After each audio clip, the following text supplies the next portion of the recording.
భారత రాష్ట్ర సమితి విద్యార్థి విభాగం యొక్క రాష్ట్ర స్థాయి సదస్సు 26 నాడు విఎన్ఆర్ గార్డెన్స్ పెట్టుకోవడం, దానికి వక్తలుగా హరీష్ రావు గారు, దేశపతి గారు, జగదీష్ రెడ్డి గారు, అదేవిధంగా కార్యనిర్వాహక అధ్యక్షుడు కేటీఆర్ గారు వచ్చి ముగింపు చేయడం. దీని ప్రధాన ఉద్దేశం ఇప్పుడు మా అధ్యక్షులు చెప్పినట్టుగా విద్యార్థులం అందరం కూడా మనకు ఇవ్వాల్సినటువంటి క్యాలెండర్ ఏదైతే ఉన్నదో, ఎడ్యుకేషన్ సంబంధించినటువంటి సమస్యలు, నిరుద్యోగులకు సంబంధించినటువంటి సమస్యలు, వాటన్నింటి మీద కూడా ప్రశ్నించడం కోసం సమాయత్తం కావాల్సినటువంటి అవసరం ఉంది. అదే సందర్భంలో తెలంగాణకు ఏ రకమైన అన్యాయం జరిగినా ప్రశ్నించే గొంతుకలుగా ఉద్యమంలో కీలక భూమిక పోషించినటువంటి విద్యార్థులు మరొకసారి ఉద్యమానికి అందరూ కూడా సన్నద్ధులు కావాలనేటువంటి ఒక మంచి లక్ష్యంతో స్టార్ట్ చేస్తూ ఉన్నాం. ఉద్యోగస్తులకు సంబంధించి అయితే మనం ఇచ్చినటువంటి నోటిఫికేషన్లో ఆయన వచ్చిన తర్వాత పత్రాలు పంచి నేను ఇచ్చిన అని చెప్పేసి ముద్దాడేటువంటి పరిస్థితి కనపడుతున్నది. రేవంత్ రెడ్డిది అదొక రకమైనటువంటిది. ఫీజు రియంబర్స్మెంట్ కానివ్వండి, బెస్ట్ అవైలబుల్ స్కీమ్ కానివ్వండి, మిగతా విద్యకు సంబంధించినటువంటి అవకాశాల విషయంలో కానివ్వండి నీరు గారిపోతూ ఉన్నది. అది ప్రశ్నిస్తూనే నీళ్లకు సంబంధించినటువంటి ప్రధానమైనటువంటి చర్చ, ఒక్కసారి గనక అక్రమమైన ప్రాజెక్టులు కడితే అదే గోదావరి నది మీద ట్రిబ్యునల్ ఏర్పాటైన తర్వాత నువ్వు అక్రమంగా కట్టినా సక్రమంగా కట్టినా ఫస్ట్ కట్టబడినటువంటి ప్రాజెక్టులకు నీటి కేటాయింపులు చేస్తారు. ఇది జనరల్గా ఉండేటువంటి లాజిక్. కాబట్టి అక్రమమో సక్రమమో నా ఇష్టం వచ్చినట్టు కట్టుకొని పోవాలి, తర్వాత గోదావరి నది మీద మాకు హక్కు ఉన్నదని చెప్పేసి పంచాయతీ చేయాలనేటువంటిది చంద్రబాబు చేసినటువంటి ప్రధానమైనటువంటి కుట్ర. ఇప్పటికే పోతిరెడ్డిపాడు ఎప్పుడో వెనకడ తెలుగు గంగో ప్రాజెక్టుతో ఎన్టీ రామారావు పెట్టిపోయినటువంటి డోకాబాజీ తనంతో 15 టీఎంసీలు అని చెప్పి చెన్నైకి నీళ్ల కోసం అని చెప్పి తాగునీరు కోసం అని చెప్పి దాన్ని 20 టీఎంసీలు చేసి ఈరోజు ఆ కాలువ మీదకి తీసుకుపోయేటువంటి నీళ్ళని అక్రమ ప్రాజెక్టులు అవతల దాదాపు వేటికి పర్మిషన్స్ లేవు. 350 టీఎంసీల కెపాసిటీ కలిగిన రిజర్వాయర్లు కట్టుకున్నారు. ఇప్పుడు గోదావరి నదిలో మిగులు తగులు జలాలు లేవు, ఆల్ వాటర్స్ మాత్రమే ఉంటాయి. కృష్ణా నదిలో ఉంటాయి మిగులు జలాల కాన్సెప్ట్. కానీ గోదావరి నదిలో మా పోలవరంకి వచ్చినాక వాడుకుంటా మీకేం నష్టం అనేటువంటి ఒక నమ్మబలికేటువంటి ఒక కన్ఫ్యూజ్ చేసేటువంటి మాట చెప్పి ఆ పోలవరం నుంచి బై గ్రావిటీ ప్రకాశం బ్యారేజ్ తీసుకుపోయి మళ్ళీ రివర్స్ పంపింగ్ ద్వారా వెనకకు తీసుకొచ్చుకొని బనకచెర్ల హెడ్ రెగ్యులేటర్కి లింకు చేయడం ద్వారా ఆ 350 టీఎంసీ అక్రమ ప్రాజెక్టులు ఏవైతున్నాయో రిజర్వాయర్లు వాటిని నింపుకునే కుట్ర జరుగుతూ ఉన్నది.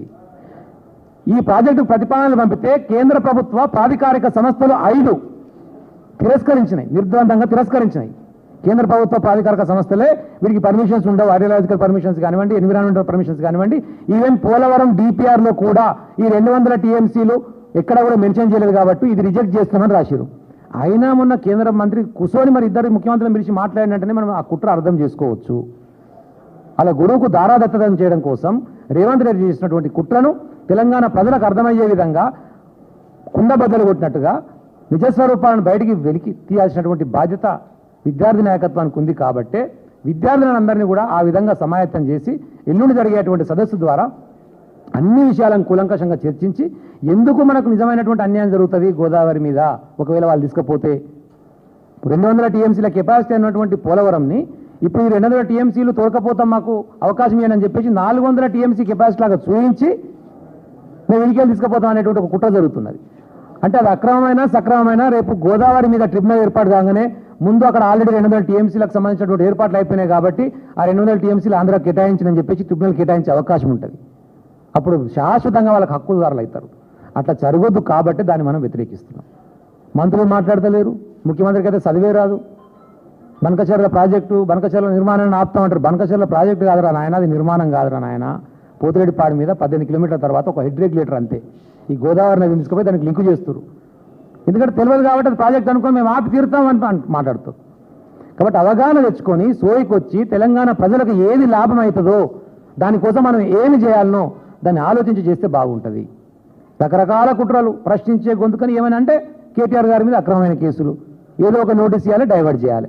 గట్టిగా ప్రశ్న రాగానే బనకచెర్ల మీద గట్టిగా మాట్లాడుతారు తెలంగాణ ప్రజలు. మళ్ళీ నిర్ణయాలు స్టార్ట్ అవుతుంది, ఏదో ఒకటి ఇరికిచ్చి కేటీఆర్ గారు నోటీస్ పంపించాలనేటువంటి ఒక ప్రయత్నం. ఇలా చూసి కదా కేటీఆర్ గారు బర్త్డే సందర్భంగా ఎంతమంది వచ్చి మద్దతు తెలుపుతున్నటువంటి పరిస్థితి ఉన్నదో. ఎన్ని కుట్రలు చేసి మీరు అణిచివేసే ప్రయత్నం చేస్తా అన్నా విద్యార్థి నాయకత్వం కానీ మా అధినాయకత్వం కానీ భయపడడానికి ఎవరు కూడా సిద్ధంగా లేరు. మీ తాటాకు చెప్పులకు ఎవరు భయపడరు. దేనైనా ప్రశ్నిస్తూనే ఉంటాం, సమస్య పరిష్కారం అయ్యేంత వరకు తెలంగాణ ప్రజల పక్షాన విద్యార్థి నాయకత్వం ముందుంటుంది, గతంలో ఉన్నది, ఇప్పుడు ఉంటుంది. మాకు కావాల్సిన ప్రోత్సాహం కూడా అటనే వస్తున్నది. మీరు ఇష్టం వచ్చినట్టు మాట్లాడతామంటే కూడా జరుగుతున్నటువంటి చర్యలు కూడా మీకు తెలుసు. మా నాయకులు ఎవరు ఊకోరు. మన జరిగింది శాంపిల్ అని కూడా చెప్పారు. ముందు ముందు కూడా ఏమైనా జరగవచ్చు. అది నిరసన తెలిపేటువంటి ప్రజాస్వామ్యంలో మాకు హక్కు ఉంటుంది కాబట్టి మేము కూడా నిరసన తెలుపుతాం. నీ ఇష్టం వచ్చింది నువ్వు మాట్లాడతావు, మా ఇష్టం వచ్చింది మేము చేస్తాం. ఆ పరిస్థితి మంచిది కాదు, దయచేసి అర్థం చేసుకో రేవంత్ రెడ్డి అని చెప్పి విజ్ఞప్తి చేస్తా ఉన్నాం. జరుగుతున్నటువంటి కుట్రను ఆపుకోవాలి. ఫోన్ ట్యాపింగ్ అని అయిపోయింది, మరి మీ దాంట్లోనే వచ్చింది గ్రూపులల్లా, ఏందో అదేంది చిట్ చాట్లో మాట్లాడండి అని చెప్పేసి.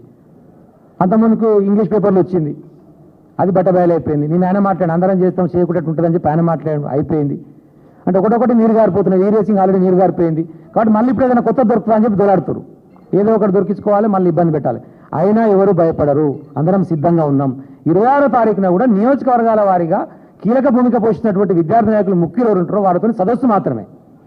ఇది బహిరంగ సభ, భారీ బహిరంగ సభ కాదు. ఓన్లీ ముఖ్య నాయకులతో సదస్సు మాత్రమే. వాళ్ళని ఎడ్యుకేట్ చేసి తద్వారా తెలంగాణ ప్రజలను కూడా ఎడ్యుకేట్ చేయడం ద్వారా నీళ్ల వల్ల గోదావరి నది మీద మనకు జరుగుతున్నటువంటి అన్యాయాన్ని రేవంత్ రెడ్డి చేస్తున్నటువంటి కుట్రలను పరిశీలించడం కోసం ప్రయత్నంలో భాగంగా ముందుకు సాగుతా ఉన్నాం. జై తెలంగాణ. మీడియా మిత్రులకు